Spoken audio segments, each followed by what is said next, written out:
Welcome to the Innovation of Work podcast. I am extremely excited about today's guest, Abby Ferri. Abby is amazing. She is a safety and risk management consultant.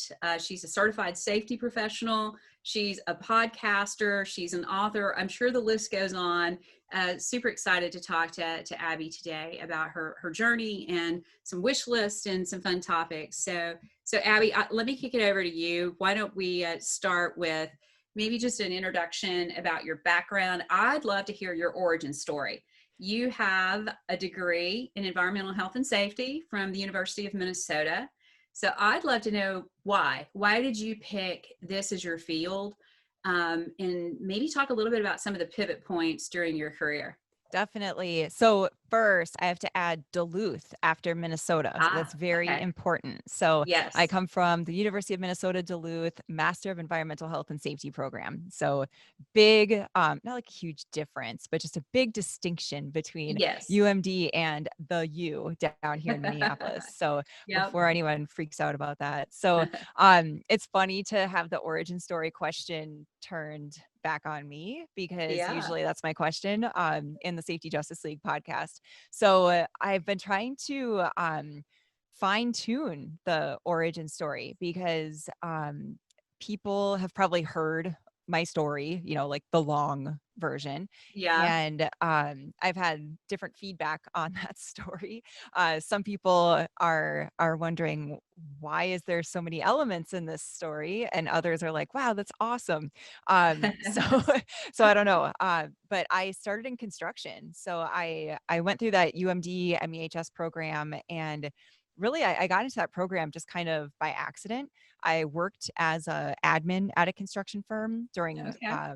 during early parts of college, and there were two people at that office that were never there. And I thought, I'd love to work outside and not be in an office setting.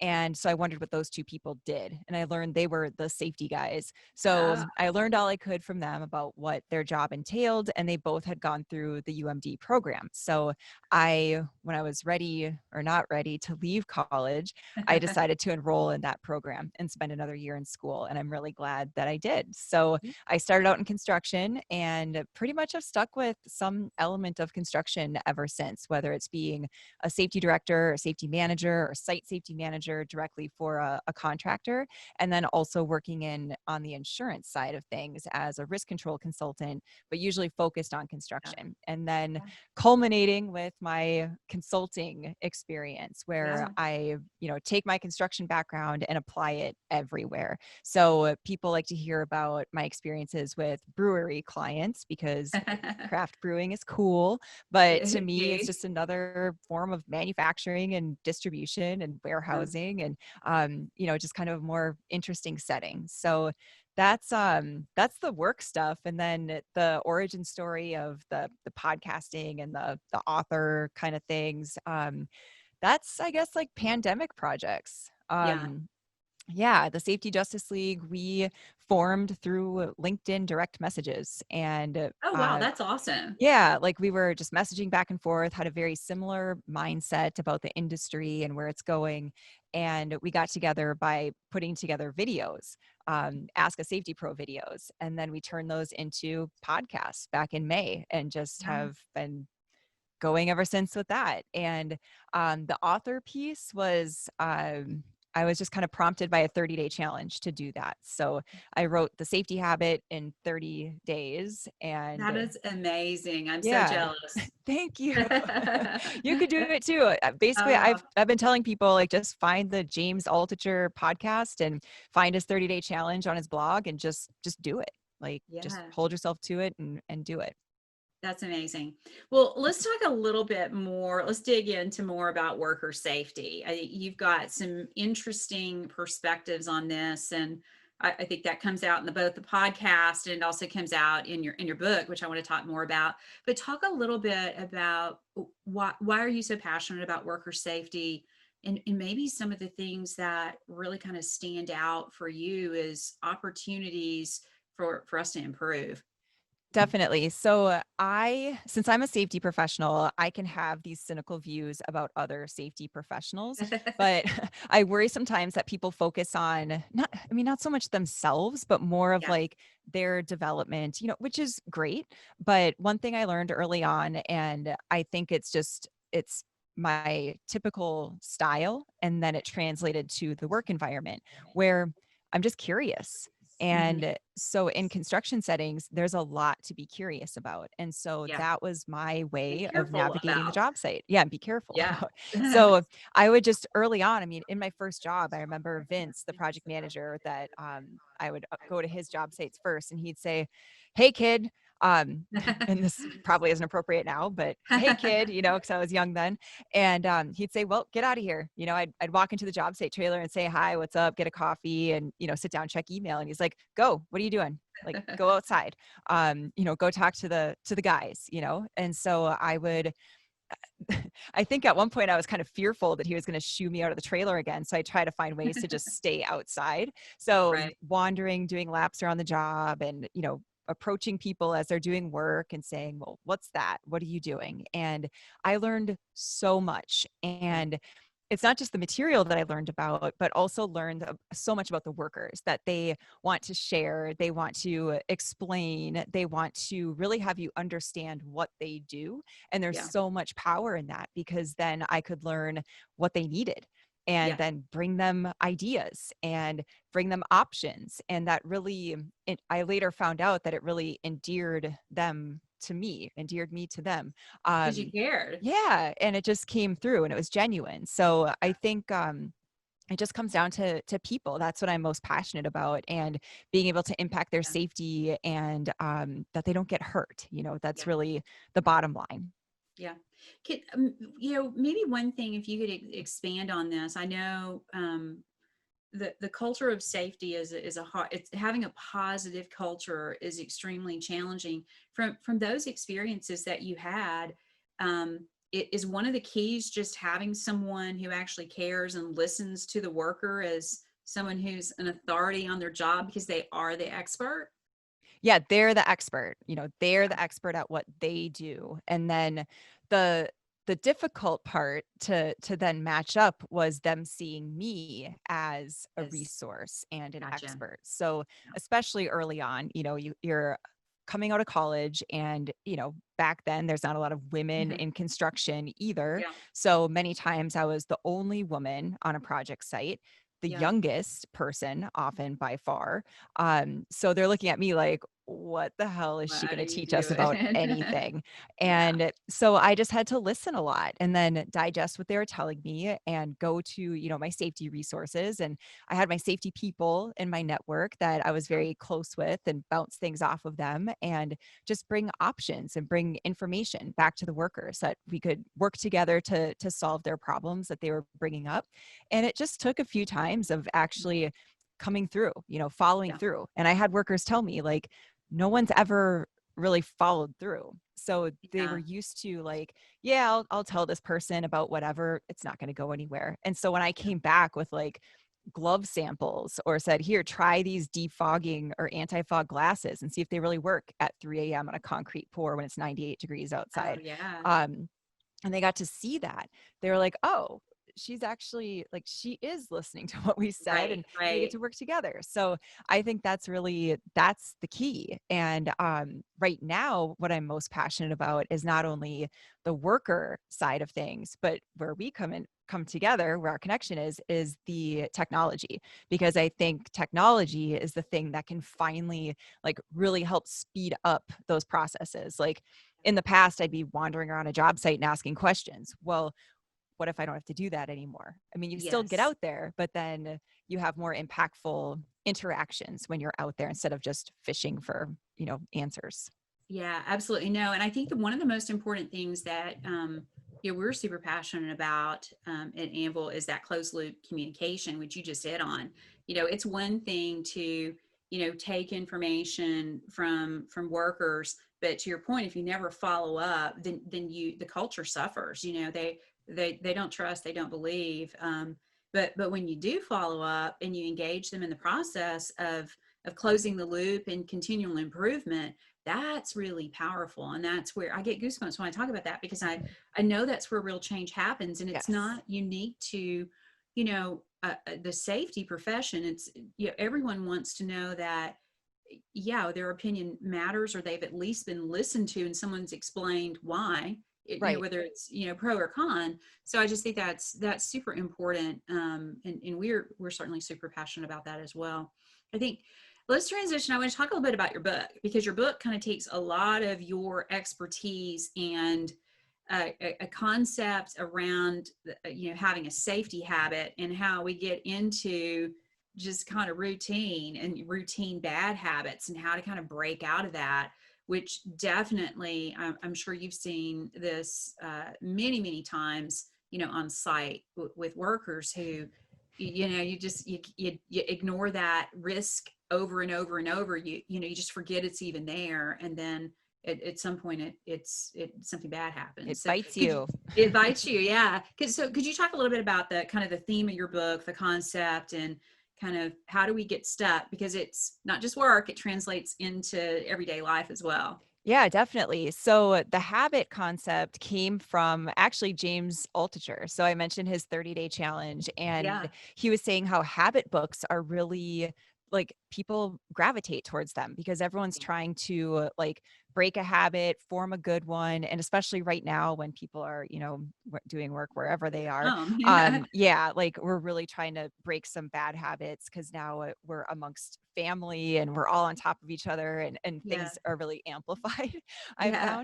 found. Maybe it's just me, I don't know. No, I um think it's everyone. so the concept of using habit as the foundation of the book was something that came from that challenge, and then the more I thought about it and did some research, it's like, oh, this is definitely something that applies to safety, because we basically in safety we're trying to instill that people will do the right thing no matter who's looking or if Yeah. nobody's looking.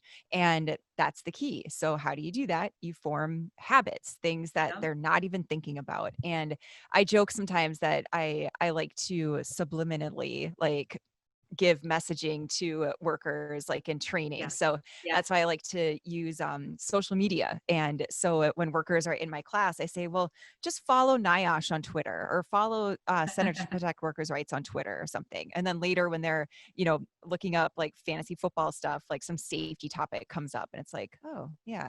And, they'll delete it but they That's saw it. very smart. I love that. Yeah. Yeah. So I try to do that.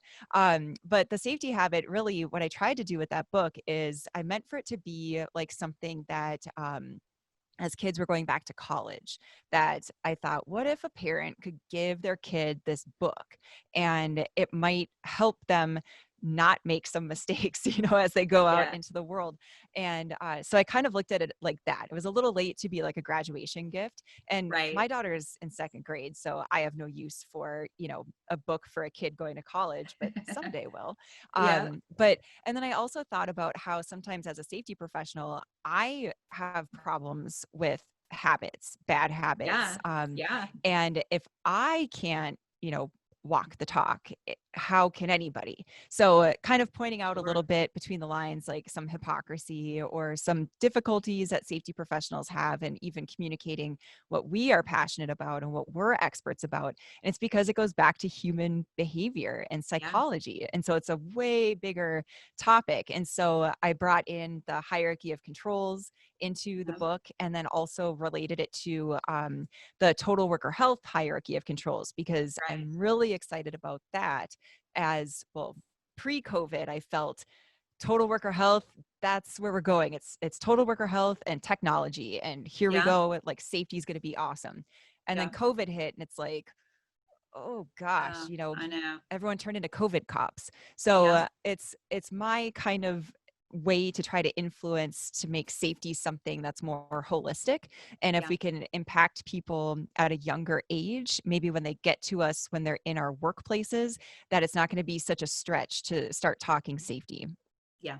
So let me ask you this. So from a COVID perspective, in your mind, when you look at the hierarchy of controls, do you view COVID as very similar to any other hazard? It just needs to be treated differently?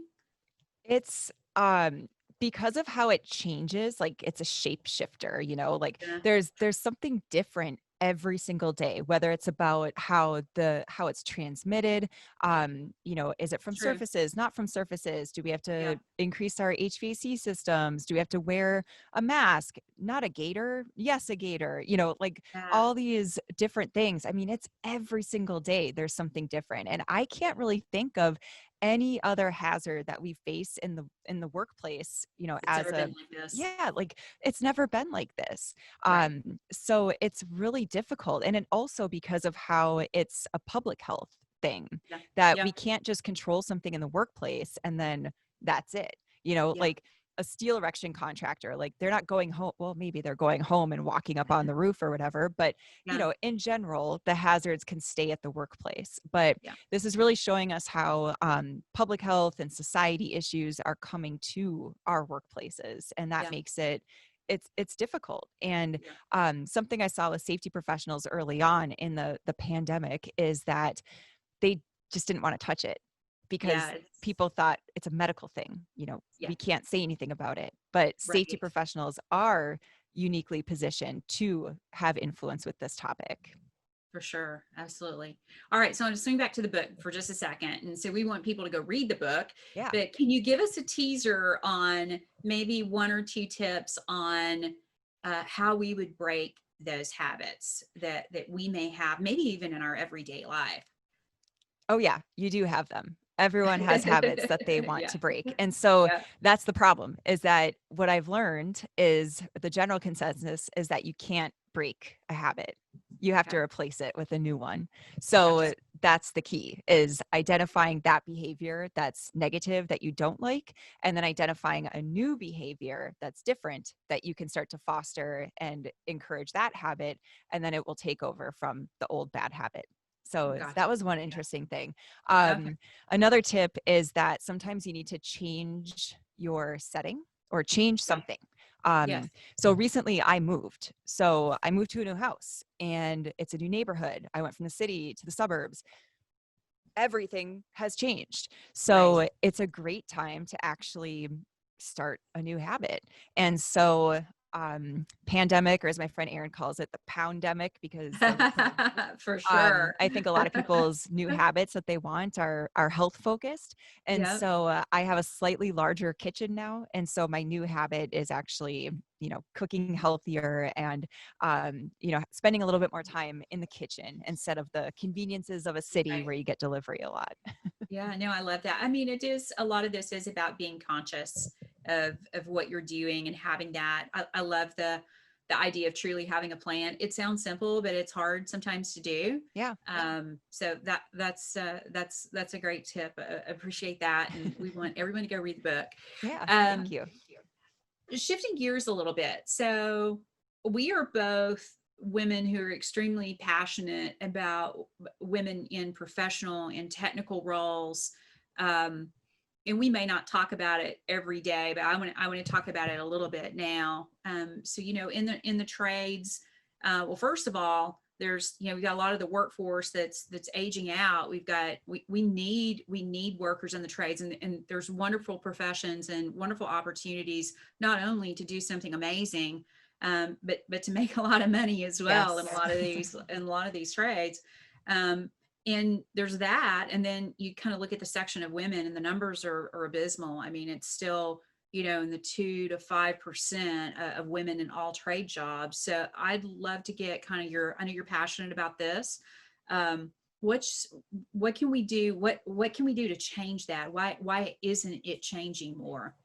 So I cruise through social media. I follow a lot of construction kind of influencers, and Hmm. they talk a lot about like the hustle and, 70, 80-hour work week. And it's Yeah. like, oh, okay. You must be single, no kids, no pets. Like you could just go do whatever. That's not Right. real life for most people that have, Right. children. They may not have a spouse. They may be taking care of elders in their family or someone in the Yeah. community. So there's a lot going on. And, Right. COVID especially, we're finding that there's a lot of things that there's a You lot of plates are. in the air that have to, or plates that have to keep spinning, I guess, or balls that have to Yeah. stay up in the air. And so I think construction companies need to understand that their workers are people.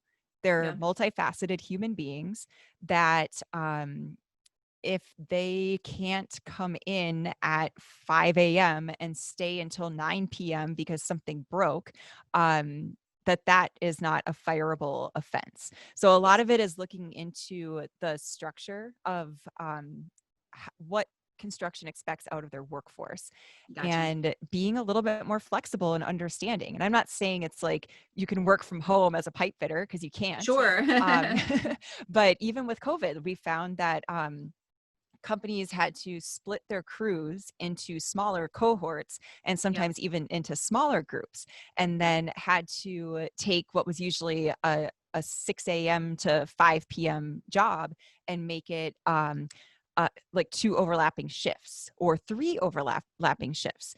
And that actually Just helped some people. just to keep employees safe from a Yeah, social distancing yes, the perspective, right? social Yeah. distancing, and then it helps with contact tracing as well, that if you're in a smaller cohort, that it's less people to notify if something does Sure. happen with somebody. Right. So yeah, I found that helped some people, because there were a lot of, I mean, there were a lot of construction workers that said, hey, I have to be back home because the kids are schooling from home, and my Yeah. wife has to go, or or flip flop, or my husband, whatever, Yeah. or my grandma has to go back home.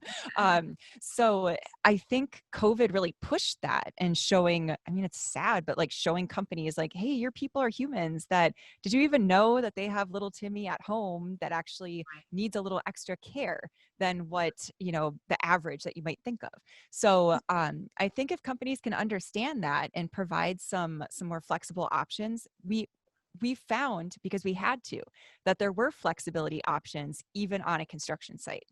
Yeah, I think it's interesting with COVID has driven a lot of flexibility options that we didn't really have a choice. And maybe just in business in general, we didn't think that we could work remote and be Yeah. successful. And not every role you can, and in not every company you can. I get that, but it's certainly been a forcing factor in a lot of ways. I think the other interesting thing that you talked about is that flexibility translates. It translates really to any company in any role. People are human. And if you tie it back to safety and the fact that people do want to go home and see little Timmy in the evening, Yeah. so and literally see them, they don't want to lose their eye in the middle of the day. Right. So, Right. it's interesting. I think it kind of comes back. You could tie all that back to having a culture that cares about people in a more holistic way. And how many companies have you heard over the years say they have literally a culture of care, or people, Very few. people this and that? Like, they say it, but then they're grinding their people into, the ground, with the hours and the expectations. And there's even other things, like people, especially living near a city, like maybe they live in the suburbs, so they can now take the train into the city for their job site. Well, that Right. works for 3 months, and then there's the next job, and the employer wants them to go, up to North Dakota. No offense Right. to North Dakota, but um, anywhere that someone has to go outside of their home base, in construction, sometimes it's a deal breaker with a company if Yeah. you aren't that flexible person that can just pick up and leave and go to the Yeah. next job site. That's not for everybody. Without a doubt. And I think, you can also tie this back to the stats show that engaged workers are not only more productive, and engagement comes with, I really care about this company. I want to work here, but it's a two-way street, and engaged workers are also safer. Right. Right. So there's a lot to be said for caring for employees. Let's hit on a couple of other topics before we wrap. I definitely want to talk about one more topic about women, and maybe just diversity. So safety professionals, again, if you look at that cohort, the numbers are not really where you would want them to be. And I think the numbers for women in safety roles is about 19%, which it's low. Why is that? What can we do to get more women to understand that this is an amazing career choice? What are your thoughts on that? Personally, I actually had some cool early mentors that were women. My dad set me up like on a job shadow date with an EHS professional at the paper mill that he worked at, and he's like, "Oh yeah, she's a woman." Like, "Oh, okay, cool." I didn't Right. really know, and even back then, I mean, that was in high school. I still didn't quite get safety as an actual career. I Yeah. didn't it didn't click. So it's been very important to me when I have the opportunity to be able to speak to young girls. I Mhm. mean, I spoke with a project scientist group. It's called Project Scientist, Uh-huh. and they bring in STEM superheroes, or they call Oh, us that's STEM awesome. superstars. I forget now exactly their term, but they bring you in, and you're speaking to girls that are like 4 years old up Oh, to that's high school awesome. age. And Yeah. so they basically just want to know, what do you do? And how can I do that? And Yeah. I brought in all like the safety, like PPE types of props to get them excited, and just seeing the light bulbs go off where they were like, "Wait, what? Like there's a job that's what you do. Okay. Yeah. Interesting." Also, I've been an adjunct professor for a construction management program here locally, and it's always my goal to get at least one of those students each year Yeah. to get interested in safety. And there's usually at least one woman in the class. There's been a few. And usually it's one of the women in class that's like, "Hey, tell me more about, Awesome. what can I do after this degree to get into what you do?" And so then I say, "Come on, we're gonna get you doing this." So That's I awesome. just try to actively talk about what I do, because if people don't know about it as a job, Yeah. they're not going to shoot for it. So, you're seeing more college degree programs and more mentoring type of programs to get people from the field level to doing safety as a field safety person and beyond. So, yeah, I No, that's don't great. know as really why there aren't more women. Because when you talk to guys that are in safety or guys in the field, they've often said to me, safety is a really great position for a woman to have influence. And like this goes back to all these societal norms and patriarchy and matriarchy or whatever. So I get that, but there are there are some reasons why when someone asks me what's it like being a woman in construction, that I overall had a positive experience. Yeah. Yeah. Yeah. No, that's great. I think it's interesting. The more we can get to the younger age kids to let them know what the options are. And even I've worked with some local organizations here, uh, teaching the teachers what the opportunities are, because sometimes the teachers don't know about really cool opportunities. And so I think we all have an opportunity to just keep educating and look for those opportunities to be spokesperson. And I love what you're doing. It's truly wonderful. Thank you. One of the really big points too is that there aren't a lot of women in executive roles in Yeah. safety. So that's a big one. And I talk about that a lot because not only is it like, I mean, it's a microcosm of the rest of the world, where there's not a lot of women CEOs and executives at those really high levels. And Yeah. so in safety, I feel that's huge, that It is. companies really should be. I mean, I know there's a lot of retirements going on, and I'm hopeful that there's a lot of women that are my age and even slightly younger that have been coming up through the ranks, that it's like, when is it our time? Yeah. Like, is it now, like, to be that regional manager or director, and then get up to VP or EVP, SVP, and then higher up. So Yeah. hire and retain and promote women. That's how you Yep. get more women to get involved in the careers. Violently agree. Yeah. So I got one more question for you, and then I want you to talk a little bit about the Safety Justice League. Cool. We can't end without talking about that. Um, I would love to hear your view. What's your wish list for safety technology? What would you love to see actually come to fruition and happen?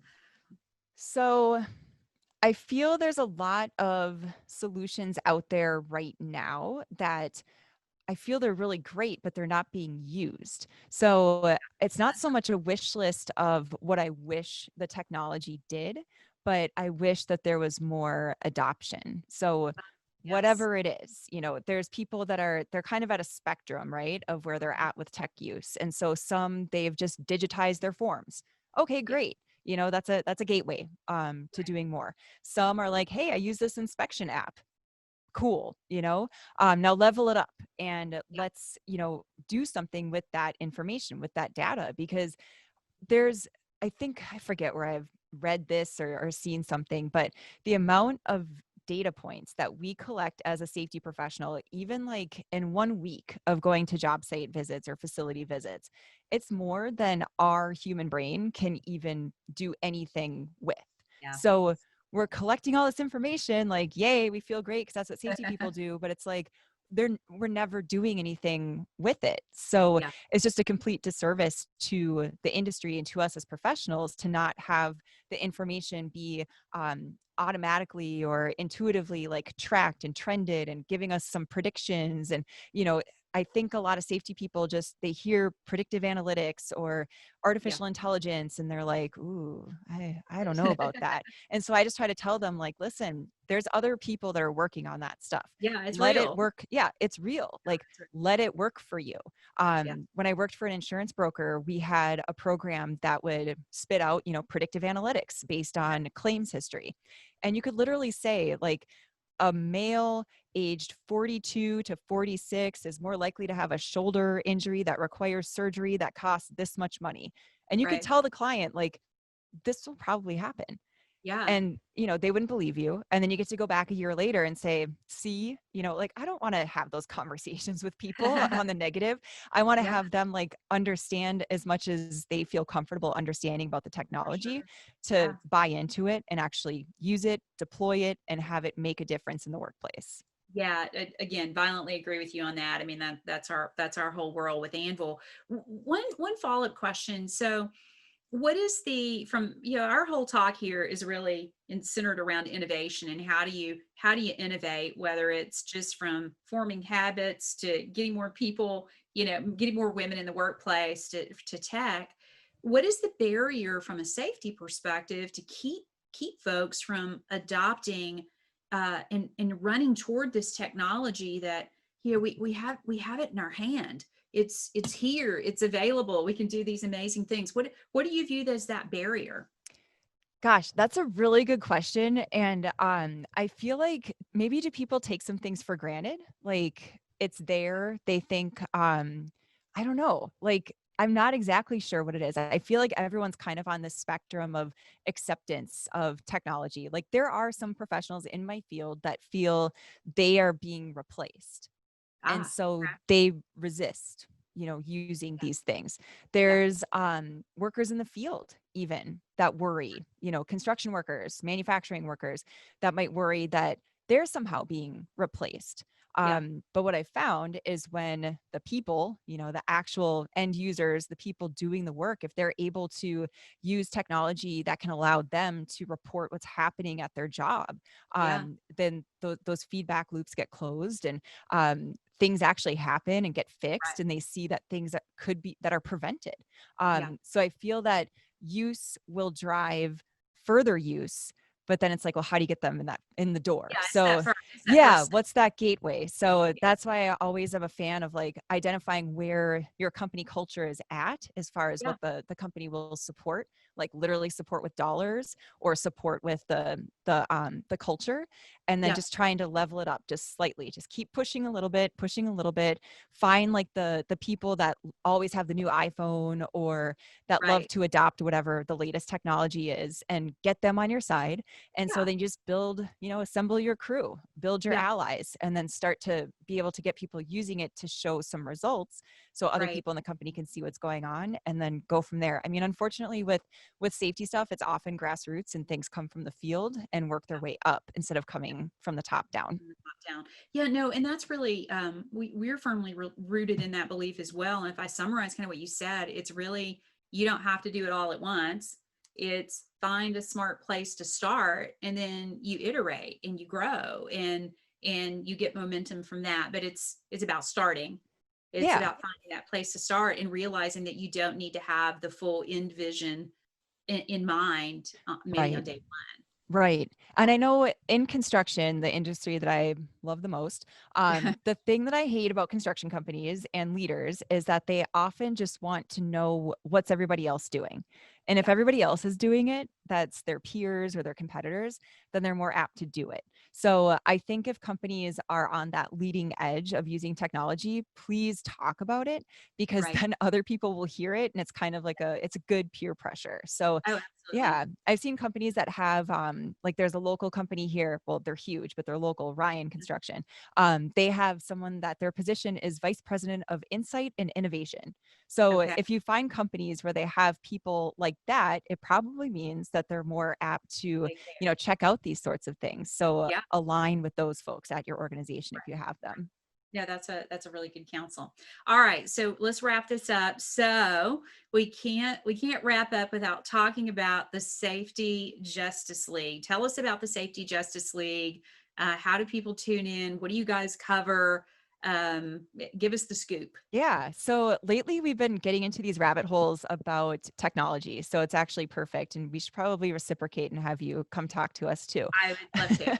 Yeah. Like today's episode, I mean, I know people will hear this later, but today's episode has a tech company from Australia that it has a very Okay. interesting product that can actually work well with you guys too. Yeah. Okay. So yeah, so we like to have conversations with people that maybe aren't necessarily in safety, but Mhm. that they have some kind of perspective or idea or product that safety professionals could learn from. So recently we interviewed someone that works for a school for children with autism. And it Oh, was a really interesting conversation about things we could apply in our workplace too. yeah. So yeah, the three of us, we've put in a lot of windshield time where it would have been nice to have kind of friends, to listen to on a podcast. Yeah. And so we're aiming to kind of be other safety professionals' virtual friend because often it can be a lonely space. Yeah. So a sounding board and also a place where people who may not be able to push their ideas or talk about their ideas elsewhere that will bring them in because we feel that their perspective is worthwhile for safety pros to Yeah. understand and to be able to make the workplace better. Yeah, that's fantastic. I love it. Well, and I would say you guys make it informative, you make it fun. Thank you. And there's very serious things you guys talk about as well. And you're definitely kind of breaking glass, so to speak. So Thank you. Yeah, it was actually very important to me when we started kicking around the idea of doing a podcast that I wanted to do it because I had been asking other people for podcast recommendations, and every recommendation was a man. A yeah. guy hosting. Of course. Yeah, like nothing wrong with like Joe Rogan or whoever, but I thought there's just not a lot of women voices. And Yeah. so I listen a lot to intentionally I listen to women-led podcasts. So I'm glad you're doing this. Oh, And I wanted to work in how I learned about you. I was listening to Kara Swisher's podcast, Recode yeah. Decode, and she had you and I don't even remember who else, but I just remember I heard your introduction. I was like, wait a minute, like I did the 15-second backup. Like, what did she say? Like worker safety and they're talking Worker about technology. safety. I was like, shut up, this is great. So I remember I actually like did a voice note on my phone. Like I got to look this up and I spelled Anvil wrong and it was so hard to like find it at first. But once I found you, I was like, yes, my people. So yeah, it's very important for women to be podcasters and Yep. for women also intentionally to bring on other women because even if I brought in all women to the Safety Justice League, it still wouldn't be, saturated with women in the podcast space. There's still Yeah. a lot of space out there for more voices. Yeah. No, I love it. Well, thank you, Abby. Absolutely a pleasure and fun. You and I could tell we can talk all day long Yep. and have a blast doing it. Thank you so much. Really appreciate it. And look forward to talking again soon. Thank you so much.